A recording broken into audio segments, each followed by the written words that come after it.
Good morning, college football fans. Welcome to episode 58 of Walk It Off with Chappy. We're continuing with our Group of 5 previews, focusing on the American Athletic Conference. And I talked about UCF, who was my pick to win the conference on the last one. Today I want to talk about and give credit and give congratulations to the University of Cincinnati Bearcats. UC fans, you have really enjoyed some good football the last couple seasons, and it was great to see a Group of 5 team, and I'll be selfish and say that I was very happy that it was UC among all the others that made it to the college football playoff a year ago. A little bit of a disappointing end of the season. I know that you were hoping to play it a little bit closer to Bama, but losing by three touchdowns to a team that played in the national championship, that's coached by a legend, that has all those five-star caliber players, to go toe-to-toe with them physically was very impressive. So how does UC look in 2022? Pretty damn good. I have them up near the top, so let the cat out of the bag right now. I've got them finishing second in the AAC. So as we preview their offense, big loss there, two of them really, well, three I guess. You start at the quarterback position. You really can't replace a Desmond Ridder, but I like the quarterback room. Evan Prather and Ben Bryant, who comes back to UC after spending some time at Eastern Michigan. Those are two good pieces to work with. I kind of am partial to Prather because he's been in the program for this whole time. I think he fits more of the Gino Guidugli style, who, by the way, I'm glad to see that he's the new OC. Loved watching that dude play when he was man in the quarterback position for the Bearcats. So my money is on Prather being the solid starter throughout the season. Backfield, obviously you lose Jerome Ford, but what people who are not close to the UC program need to know is Corey Kiner is a Cincinnati kid. He transfers over from LSU. He was a pretty highly sought after recruit.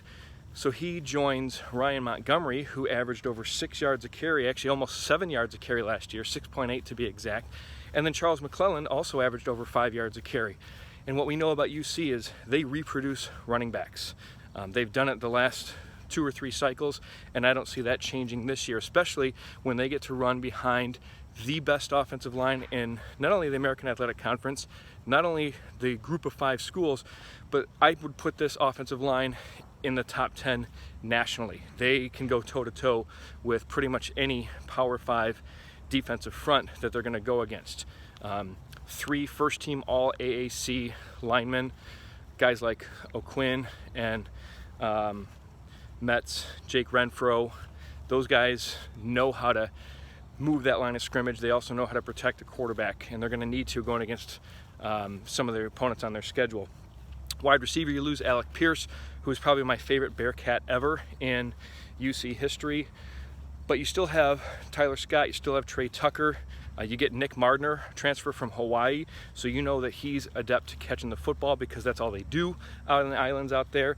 And then let's also throw in 2 very good tight ends. I wouldn't be surprised if these two both end up on some All-AAC list. I'm talking about Josh Wiley and Leonard Taylor. Taylor especially is projected to be a pretty good NFL pick when his time arrives. So for Prather or Ben Bryant to have those 2 options to throw to, it's pretty darn good. You switch over to the defensive side, which really Cincy fans are never needing to worry about because Luke Fickell is a very good defensive mind. And Mike Tressel, who is in, I believe, his 2nd, maybe 3rd year running that defense at UC, he's done a really good job playing a 3-man front. Malik Vann comes back along with Joanne Briggs and Jabari Taylor. Those 3 combined for 8.5 sacks a year ago, but even better behind them are the linebackers. So UC, I know, really plays primarily a 3 linebacker set, but they've got 4 that they can rotate through there. And you know, they bring back Deshaun Pace, who is my pick for Defensive Player of the Year in the conference this season in 2022.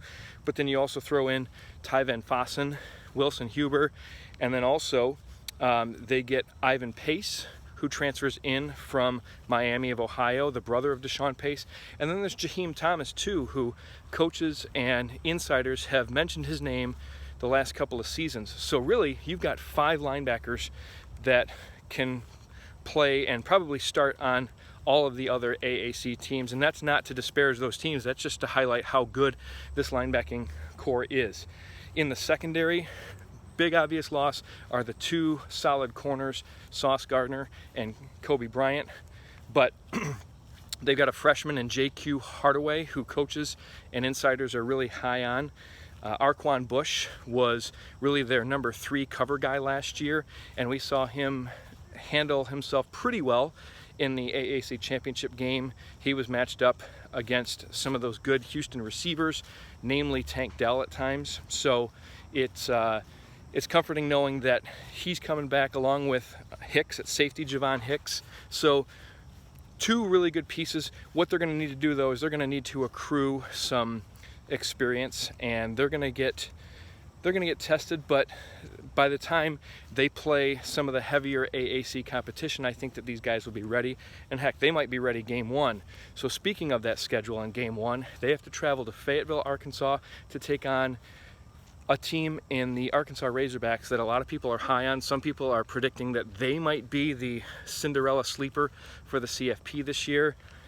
It's going to be a monumental thing to do going in that SEC West division, but you know, my concern is a new quarterback who's starting on the road in an SEC environment in game 1 for really their first start for this program. I know Ben Bryant started last year, but let's face it, he was playing in opposing MAC venues that were maybe half full and not that big to begin with. Prather, I think, again, gives him a good player to do that with.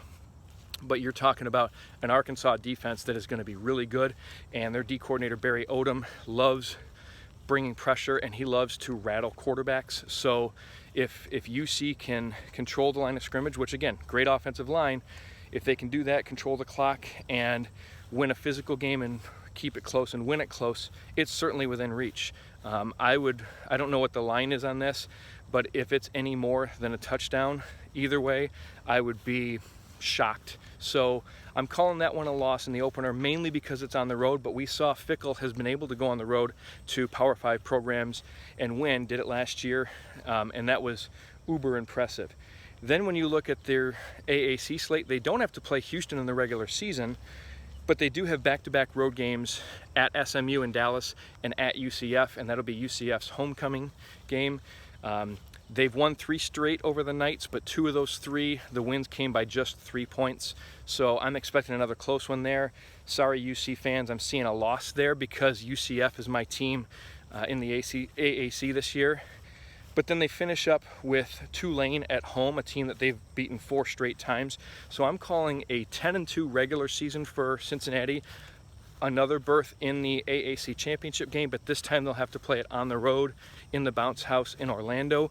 Can they come back and beat UCF after what I predict them being a loss in the regular season? So in that rematch, I would put my money on Luke Fickell a lot more confidently than any other coach maybe in the country in terms of playing in a rematch. So again, UC fans, I'm calling 10-2, second in the AAC, runners up in the AAC championship game, but another great season, another double-digit win season, and a good way to go into the Big 12 next year. So enjoy the last season in this conference, and if you want to hear more about my thoughts on the AAC conference, check out the CFP podcast. We just recently put out our AAC preview yesterday, so give it a listen, hit me back with your thoughts, and continue to follow me on Twitter. Continue to subscribe to the YouTube channel at Chappy CFB.